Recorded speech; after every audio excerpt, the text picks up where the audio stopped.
Olá, muito boa noite. Começa agora o Jornal da RDC e você confere as principais notícias desta quinta-feira. Preso em Viamão, um dos homens mais procurados do estado. Pé no acelerador. Preço da gasolina tem aumento e chega a quase R$5. Casa de Apoio Madriana comemora 3 anos de ajuda a pacientes e familiares do Hospital Santa Casa. E mais, os sorteios das chaves do Open Gaúcho de Futevôlei, as notícias da dupla Grenal e a previsão do tempo. Fique conosco, o Rio Grande se conecta aqui.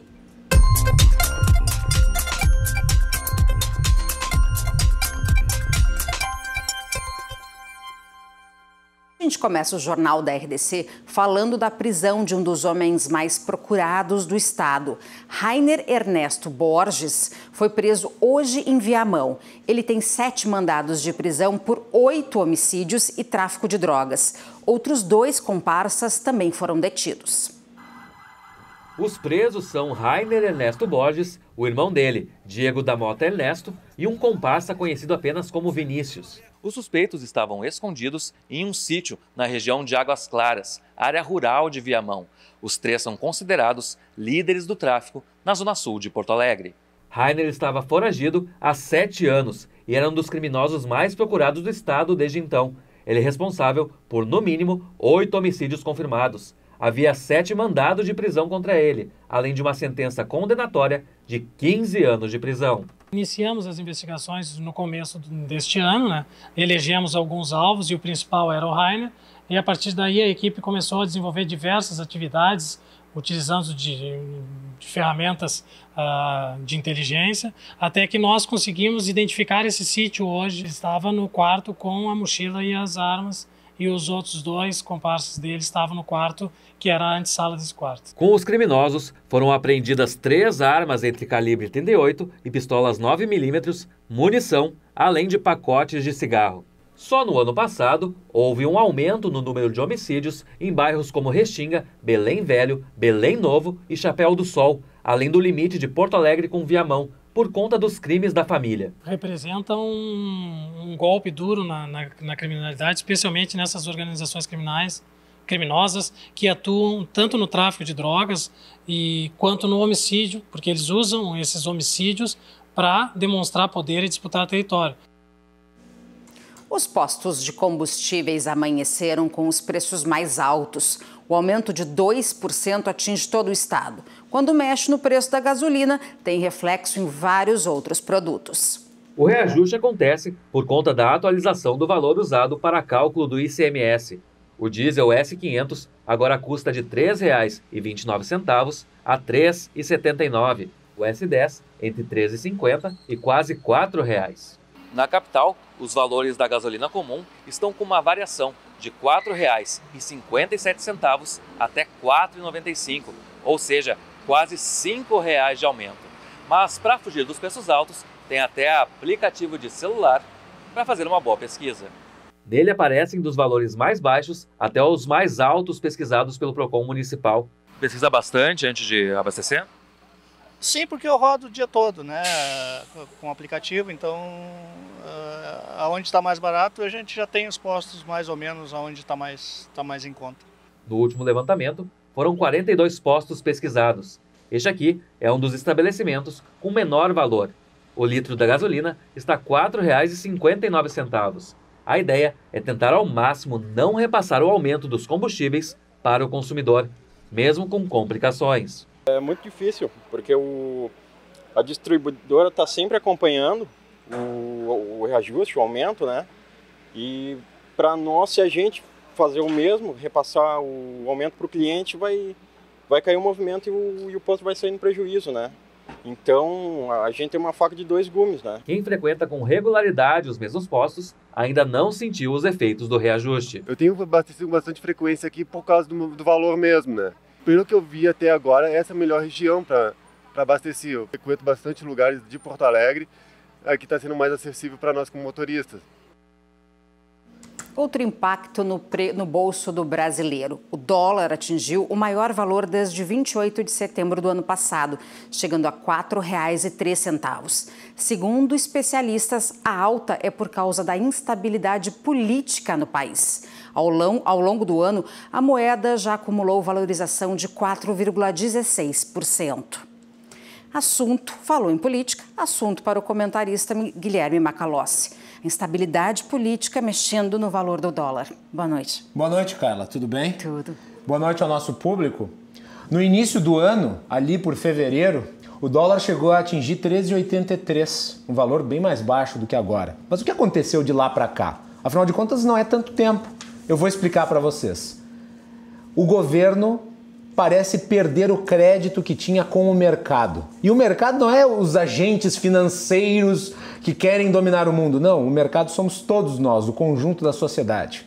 Quando o governo Bolsonaro foi eleito, ele ganhou a eleição com um discurso reformista.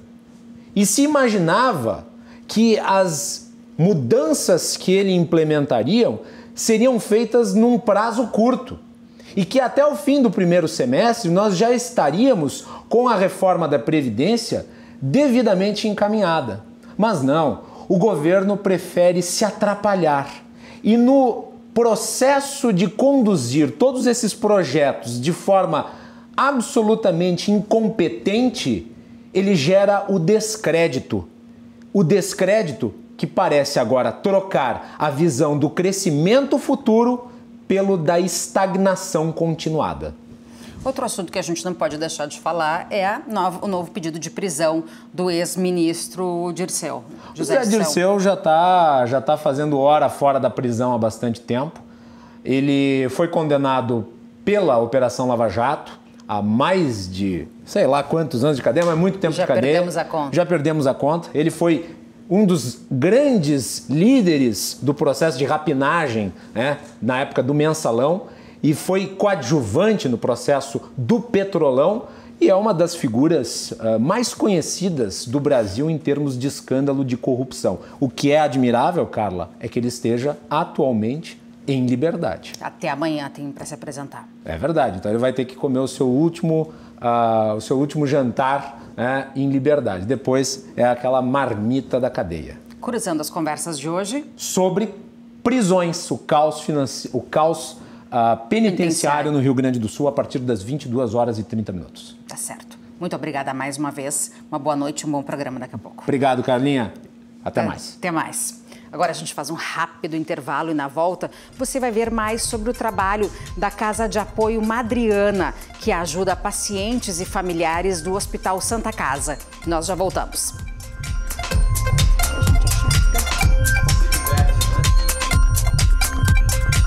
Estamos de volta com o Jornal da RDC com a previsão do tempo. O dia foi de tempo firme em vários períodos de céu nublado aqui na capital. Vamos ver como fica o clima em algumas regiões do estado para esta sexta-feira. Em Cachoeirinha, na região metropolitana de Porto Alegre, sol com algumas nuvens e tempo sem chuva. Mínima de 14 e máxima de 24 graus. Em Sapiranga, sol com algumas nuvens. Não chove na cidade do Vale dos Sinos, que tem mínima de 13 e máxima de 24 graus. Em Caxias do Sul, na Serra, sol e período de tempo nublado durante o dia. A noite também é de muitas nuvens, mínima de 12 e máxima de 21 graus. Passo Fundo, no norte do estado, tem sol com algumas nuvens e tempo sem chuva, mínima de 12 e máxima de 19 graus. Em Santa Cruz do Sul, no Vale do Rio Pardo, os termômetros variam entre 16 e 24 graus. Tempo de sol com nuvens e sem chuva. A RDC transmite com exclusividade o Open Gaúcho de Futevôlei. O evento começa amanhã e vai até domingo. O sorteio das chaves para a primeira edição do Open Gaúcho de Futevôlei aconteceu agora há pouco no House Burger, em Porto Alegre. 300 atletas de todo o Brasil irão disputar a premiação de R$10 mil. A competição começa na sexta-feira com a categoria feminina. No sábado e no domingo, a disputa fica com a categoria masculino, iniciante, intermediário, master e profissional. O Open Gaúcho de Futevôlei será disputado no ITS Esportes e Eventos, na rua Dona Margarida 888. A entrada é franca. E você confere todos os detalhes das finais no domingo, ao vivo, aqui na RDC. Seguindo falando sobre futebol, mas agora futebol de campo, e ele foi escalado para a Seleção Brasileira Sub-23, o lateral esquerdo Iago, do Internacional, ficará de fora da partida contra o Paysandu no Pará, no dia 29, pela Copa do Brasil. O sonho de qualquer jogador é sim vestir a camisa da seleção. Iago, lateral do Internacional, conseguiu essa realização. Acho que é um sonho de todos os jogadores, né? Chegar a esse ponto da seleção. Mas isso é um mérito, né? Pô, joguei o ano passado.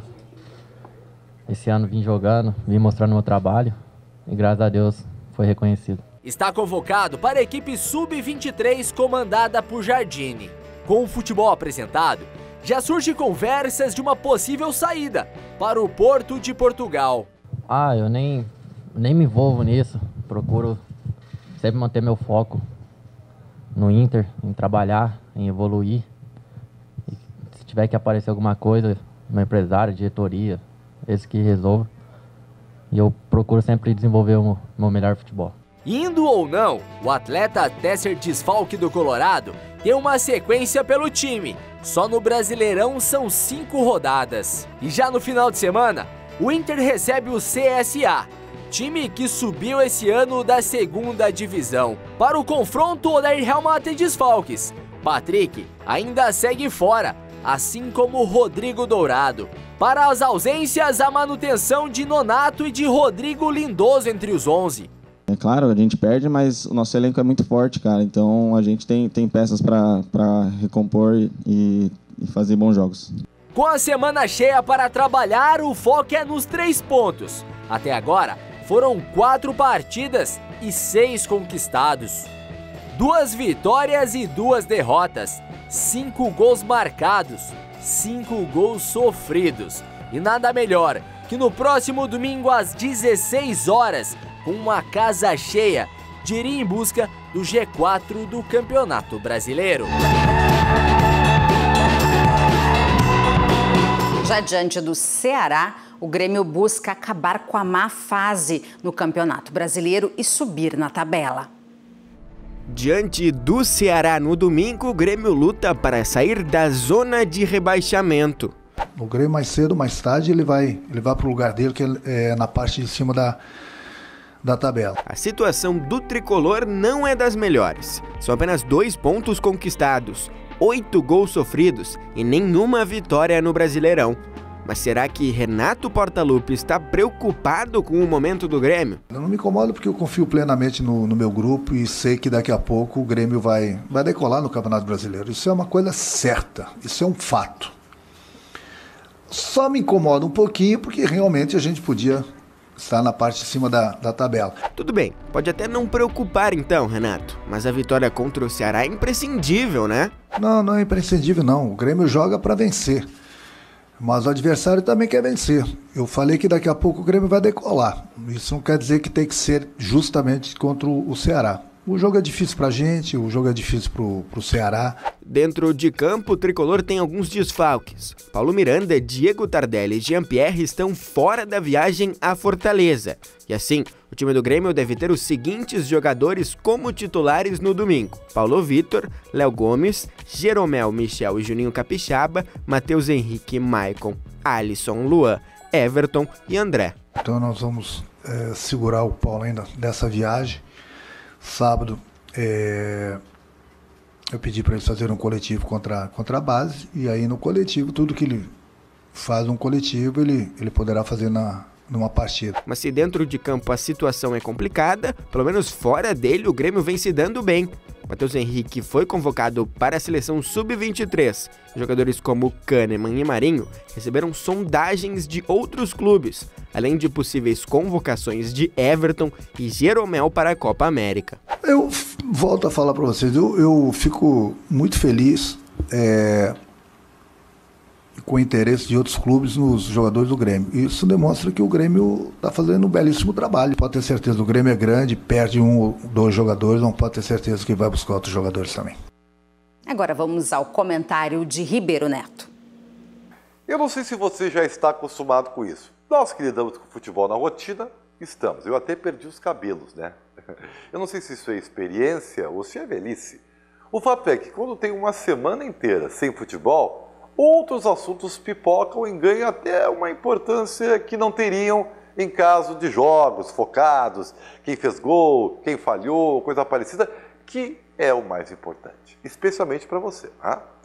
Então, nessa semana onde vimos Copa do Brasil de outros times e a dupla Grenal ficou só treinando para os jogos do final de semana, aí é o Neilton que o Inter não quer liberar para o Botafogo, é o Grêmio interessado em um zagueiro para contratar, o David Braz vem e não vem, mas o Kahneman vai ser vendido ou não, quem é que vai para a Copa América, os convocados para a seleção pré-olímpica, enfim, um manancial de informações periféricas que circundam os nossos times enquanto esperamos o mais importante. Eu, neste momento, prefiro projetar e aguardar os outros acontecimentos, inclusive o julgamento do Grêmio no caso do racismo, que daria um seminário para a gente comentar, mas que, se o Grêmio tiver azar, dará no máximo uma multa. É claro que o assunto ele é muito mais importante, e é por isso que eu digo que ele tem que ser tratado numa outra esfera. Os jogos do final de semana. O Grêmio contra o Ceará fora de casa, o Inter contra o CSA no domingo. Os dois precisam vencer. E os dois são obrigados a vencer por circunstâncias diferentes. O Inter, porque joga em casa, já provou que contra os grandes é grande. Tem que provar que contra os pequenos também sabe se impor. E o Grêmio, meus amigos, aí o assunto é mais pesado. O Grêmio tem 2 pontos e apenas 2 pontos em 12 disputados. É uma vergonha o início do Campeonato Brasileiro do Grêmio. E vai ter que jogar agora lá no Ceará, onde poderia ser um jogo fácil se o Grêmio estivesse acertado dentro de campo. Como não é essa a realidade, mesmo que o Renato Brade, que é o melhor time do Brasil, não caiu nessa, o Grêmio vai precisar ralar muito para conseguir a primeira vitória no campeonato. Portanto, com tudo que está acontecendo, na minha opinião, de menor importância, muita emoção está reservada para o final de semana. Um local de acolhimento.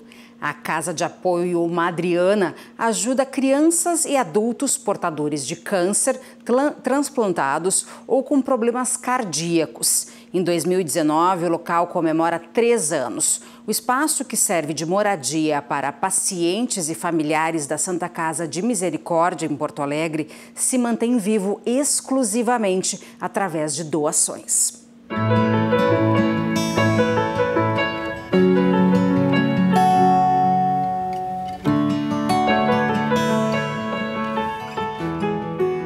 Desde 2016, a Casa Madriana hospeda pessoas de qualquer idade em tratamento na Santa Casa e seus acompanhantes.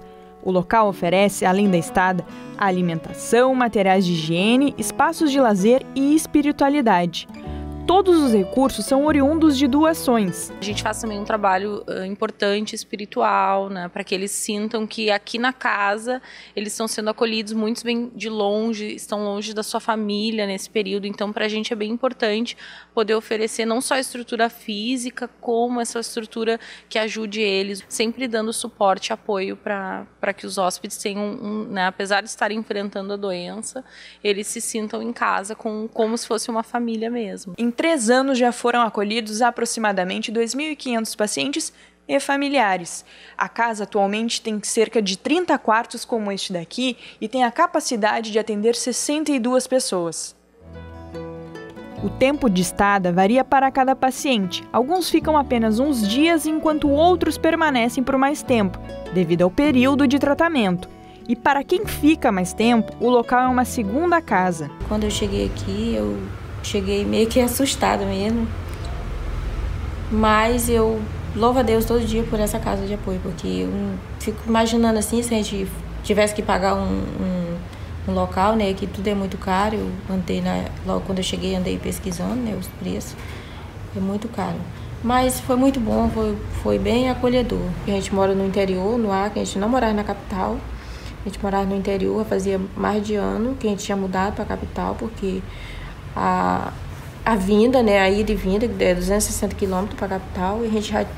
Então, resumindo, a gente está quase 2 anos fora da nossa casa mesmo, né? Eu sou de Santa Catarina Navegantes, né, e eu venho praticamente mensalmente, né, ou quinzena. Para mim é uma paz interior, eu me sinto muito bem, porque eu sou muito acolhido. Cerca de 40% dos hóspedes são do interior do Rio Grande do Sul, 60% vem de fora do estado.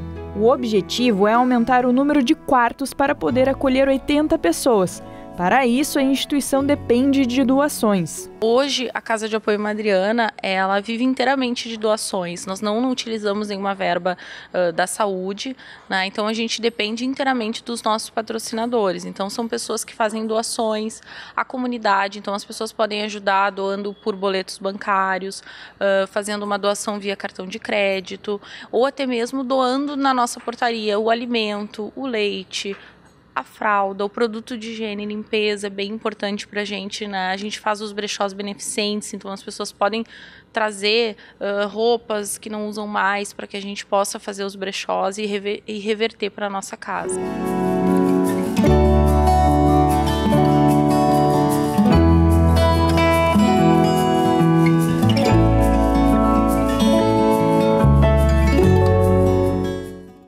Para mais informações sobre como doar para a Casa de Apoio Madriana, acesse o site amigosantacasa.org.br ou ligue para 51 3228 5208.